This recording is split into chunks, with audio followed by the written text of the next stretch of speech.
We are flying at flight level 220 at 275 knots indicated airspeed. The receiver is a B-52H model from Barksdale Air Force Base, Louisiana, and the tanker is a KC-135T model from Grand Forks Air Force Base. And here the boom operator is trying to make contact with this receiver, and he just came inside the inner limit a little bit, so he's going to have to back out a couple feet and try this over again. And he's just dropping the boom down, getting ready to try over. Notice the size of the slipway doors on this B-52. It's huge. They're about 3 feet wide, and they have big doors on the side to help contain the nozzle right around the receptacle.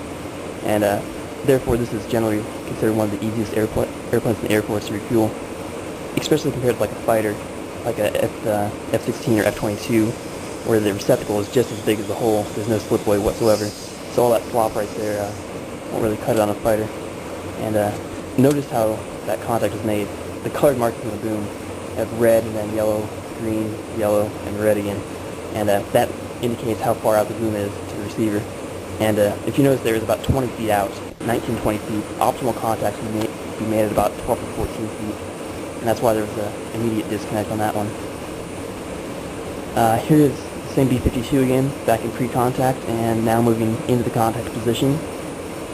And with any receiver, especially the larger ones, they have a bow wave effect. And that's due to them going through the air, and it forces air up over the nose, up over the top of the aircraft. And this has an effect on the boom.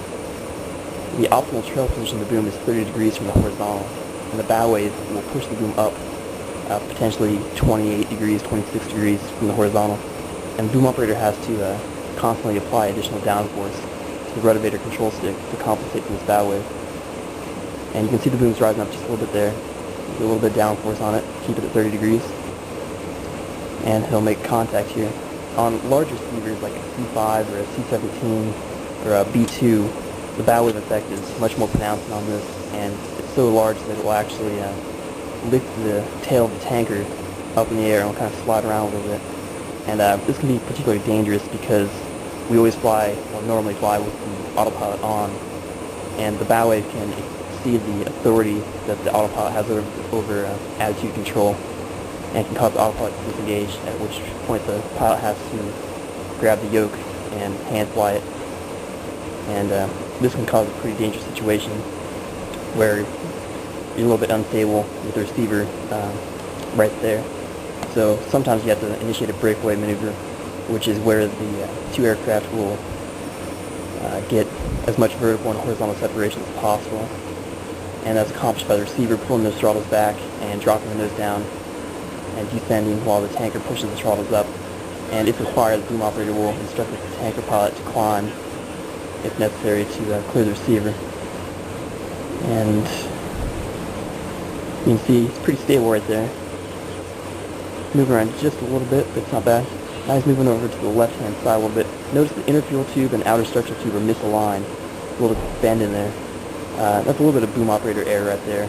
It should be aligned, if preferable. I mean, as good as possible. No structural damage from that, but at least in that amount. But always want to try to keep the best alignment possible. Okay, there's disconnect, just a little bit of fuel spray. And boom is well clear. The receiver's dropping back to the pre-contact position. And he'll come in one more time, and we'll get a practice emergency separation, which is simply a practice breakaway. Identical to a breakaway, just called practice emergency separation, just because same breakaways, like same fire in a theater, it gets people going, so use the words practice emergency separation. And here's the window where the boom operator looks out of, center window. Okay, here we go with the practice separation. Once again, the receiver's at pre-contact. He'll be coming into the contact position shortly. And after approximately 10-15 seconds of contact, the boom operator will initiate a disconnect and the breakaway procedure. He'll call tanker call sign followed by breakaway, breakaway, breakaway over the radio. And in this case, the tanker's call sign is RAID 33, so it'll be RAID 33, breakaway, breakaway, breakaway. And simultaneously, he will disconnect, retract the boom, and flash lights in the bottom of the aircraft. Flashing lights will indicate to the receiver the need for a breakaway maneuver. And you can see it's lining up. It's going pretty good. He's about 20 feet away right there. He's looking into about 10 feet now. He's starting to get close, and he's going to smoothly extend the boom into the receptacle.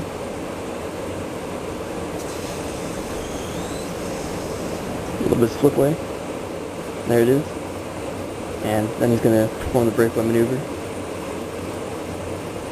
And the receiver will pull throttles back, drop down the bottom of the block, and the tanker will advance throttle and accelerate away.